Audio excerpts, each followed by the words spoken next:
Hi everyone, তাহলে আগের ক্লাসটা একটু টেকনিক্যাল ফল্টের জন্য কেটে গিয়েছিল। তাহলে Na2S4O6 এর যে সালফার পরমাণুগুলো আছে এদের অক্সিডেশন নাম্বার কি হবে, তো এটা বের করানোর জন্য তাদের স্ট্রাকচারটা দেখতে হবে। তাহলে NaOS চারটা এস, অক্সিজেন Na।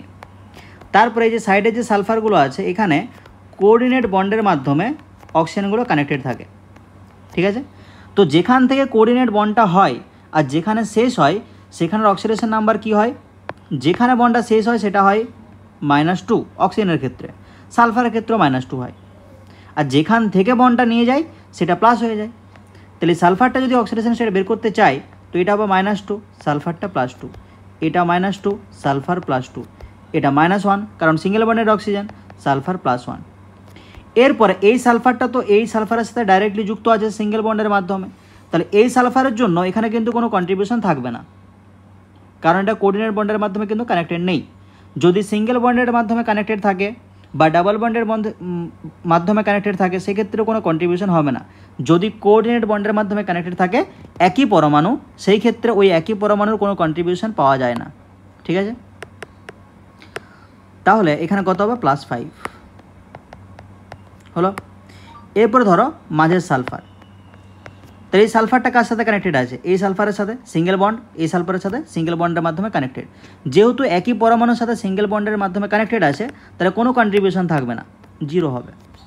এই সালফারটাও যেহেতু দুটো সালফারের সাথে সিঙ্গেল বন্ডের কানেক্টেড আছে একই পরমাণুর সাথে, তার জন্য কোনো কন্ট্রিবিউশন থাকবে না, এটাও 0।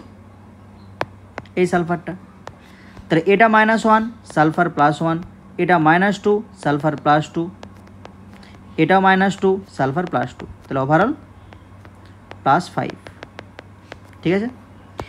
Fe3O4, এরপরে Fe3O4টা থাকে কীভাবে, FeO.Fe2O3, তাহলে FeO-তে Fe এর অক্সিডেশন স্টেট কত, Feটা -2 যদি হয়, ওটা যদি -2 হয় Feটা কত হবে, +2। এখানে Feটা ধরে নিচ্ছি x, তাহলে দুটো Fe আছে 2x plus 3 into oxygen -2, Fe2O3 এর বাইরে কোনো চার্জ নেই তাহলে 0, তাহলে x সমান +3, তাহলে একটা Fe +2-তে একটা Fe +3-তে আছে। CH3OH, তাহলে কী হবে, কার্বনের 3টে হাইড্রোজেন আছে আর একটা OH আছে, ঠিক আছে। তাহলে এই hydrogen +1, carbon -1, hydrogen +1, carbon -1, hydrogen +1, carbon -1, এখানে অক্সিজেন সিঙ্গেল বন্ডেড -1, কার্বন +1, তাহলে কত হচ্ছে -2। CH4,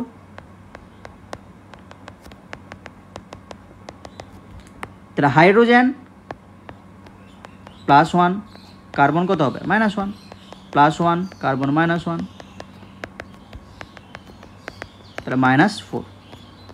এরপরে এ দুটো বাড়িতে করবে, Na4FeCN6NOS, তাহলে এখানে যে NO-টা আছে নাইট্রোসোনিয়াম আয়ন, এটা থাকে +1-এ, সালফারটা -2-তে, এগুলো জানো। এরপর এই যে নেক্সটের যৌগটা আছে এটা হচ্ছে ব্রাউন রিং টেস্টে যে ব্রাউন বলয়টা তৈরি হয় বা রিংটা তৈরি হয় তার সংকেতটা। তাহলে শুধুমাত্র এই যৌগেই NO-টা -1-এ থাকে, শুধুমাত্র এই যৌগে, বাদ বাকি যত যৌগ আছে NO-টা -1-এ না থেকে +1-এ থেকে, ঠিক আছে।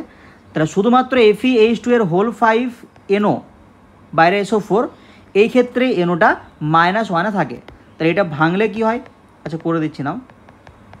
FeH2 এর হোল 5 NO, SO4টা কীভাবে থাকে, SO4 2-, তাহলে এটা কত হবে 2+, তাহলে Feটা ধরে নিচ্ছি x, তাহলে x প্লাস 5টা জল তো 0 হয়, প্লাস NO-টা -1, বাইরে কত চার্জ আছে +2, তাহলে x কত হবে, +3 হবে, হয়েছে। এরপরে সেই প্রথমের দিকে চলে যায় যেখানে অক্সিডেশন নাম্বারের ভিত্তিতে জারণ বিজারণ বলছিলাম এখানে। তাহলে জারণ সংখ্যা বৃদ্ধি পেলে বলছিলাম জারণ বিক্রিয়া, যদি হ্রাস পায় বলছিলাম বিজারণ বিক্রিয়া। তাহলে HNO3 থেকে নাইট্রোজেনটা আছে +5-এ, এখানে নাইট্রোজেন +2-তে, এখানে সালফার -2-তে, এখানে সালফার 0-তে। যদি তুমি হাইড্রোজেন দেখতে চাও, এখানে হাইড্রোজেন +1, এখানেও হাইড্রোজেন +1, এখানেও হাইড্রোজেন +1, তো হাইড্রোজেনের কোনো চেঞ্জ হয়নি, অক্সিজেনও -2-তে আছে, কোনো চেঞ্জ হয়নি, ওগুলো দেখে লাভ নেই, যাদের চেঞ্জ হচ্ছে সেটা দেখতে হবে। তাহলে চেঞ্জ কী হয়েছে, শুধুমাত্র নাইট্রোজেন আর সালফার, ঠিক আছে। তাহলে নাইট্রোজেন দেখো +5 থেকে +2-তে গেল, তাহলে +5 থেকে যদি +2-তে যায় নিশ্চয়ই কমছে জারণ সংখ্যাটা, তাহলে কী বলবো? বিজারণ বিক্রিয়া। সালফার দেখো -2 থেকে 0-তে গেল, তাহলে বাড়ছে, তো এটাকে বলবো জারণ বিক্রিয়া। এখানে সোডিয়ামটা 0 থেকে +1-এ গেল, তাহলে বাড়ছে, জারণ বিক্রিয়া। এখানে ক্লোরিনটা 0 থেকে -1-এ গেল, মানে কমছে, এটা হচ্ছে বিজারণ বিক্রিয়া। তাহলে এই জারণ বিজারণ বিক্রিয়াটা জারণ সংখ্যার উপর ভিত্তি করে খুব সহজে বের করা যায়। যদি জারণ সংখ্যাটা বাড়ে জারণ বিক্রিয়া, যদি কমে বিজারণ বিক্রিয়া। ঠিক আছে? আচ্ছা, এরপর দুটো টার্ম আছে, একটা হচ্ছে জারক পদার্থ, একটা হচ্ছে বিজারক পদার্থ। তাহলে জারক পদার্থ কারা? যারা অন্য পদার্থকে জারিত করবে আর নিজে বিজারিত হবে। বোঝা গেল? অক্সিডাইজিং এজেন্ট বা জারক পদার্থ, তারা অন্য পদার্থকে জারিত করলে জারক পদার্থ। তাহলে যদি অন্য পদার্থকে জারিত করে দেয় তার নিজে বিজারিত হয়ে যাবে। বিজারক পদার্থ মানে কি? অন্য পদার্থকে বিজারিত করবে, তাহলে নিজে কি হবে? জারিত হয়ে যাবে। যে উদাহরণটা লেখা আছে আগেই বললাম যে নাইট্রোজেন +5-এ, এখানে নাইট্রোজেন +2-তে, সালফার -2-তে, এখানে সালফার 0-তে। তাহলে এই ক্ষেত্রে HNO3 যে নাইট্রোজেন, সে কি করলো? নিজে +5 থেকে +2-তে চলে গেল, মানে বিজারিত হয়ে গেল।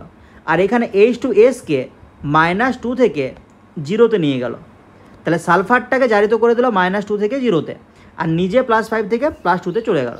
তো এটা কী হবে? জারক পদার্থ। জারক পদার্থ, কারণ অন্যকে জারিত করে নিজে বিজারিত হয়ে গেল। একইভাবে H2S-এর ক্ষেত্রে সালফারটা কি করলো? মানে H2S-টা HNO3-কে নাইট্রোজেনের +5 থেকে +2-তে নিয়ে গেল, মানে ওটাকে বিজারিত করে দিল, আর নিজে সালফারটা -2 থেকে 0-তে নিয়ে গেল, মানে জারিত হয়ে গেল।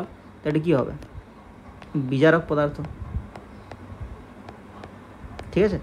তাহলে এই জিনিসগুলো এখানে জানলেই হবে। এর পরের ক্লাসে তোমাদের যেটা অফলাইনে করাবো সেটা হচ্ছে কীভাবে জারণ বিজারণ বিক্রিয়ার মাধ্যমে রিয়াকশানকে ব্যালেন্সিং করা হয়। তো দুটো মেথড আছে, একটা হচ্ছে অক্সিডেশন নাম্বার মেথড, আর একটা হচ্ছে আয়ন ইলেকট্রন মেথড। আর একটা ছোট্ট পোর্শন বাকি থেকে যায়, সেটা হচ্ছে তোমার টাইট্রেশন, রেডক্স টাইট্রেশন। ঠিক আছে? তো এখান পর্যন্তই থাক, আর যেটা বললাম ওটা বাড়িতে একটু করে নেবে। ওকে, থ্যাংক ইউ।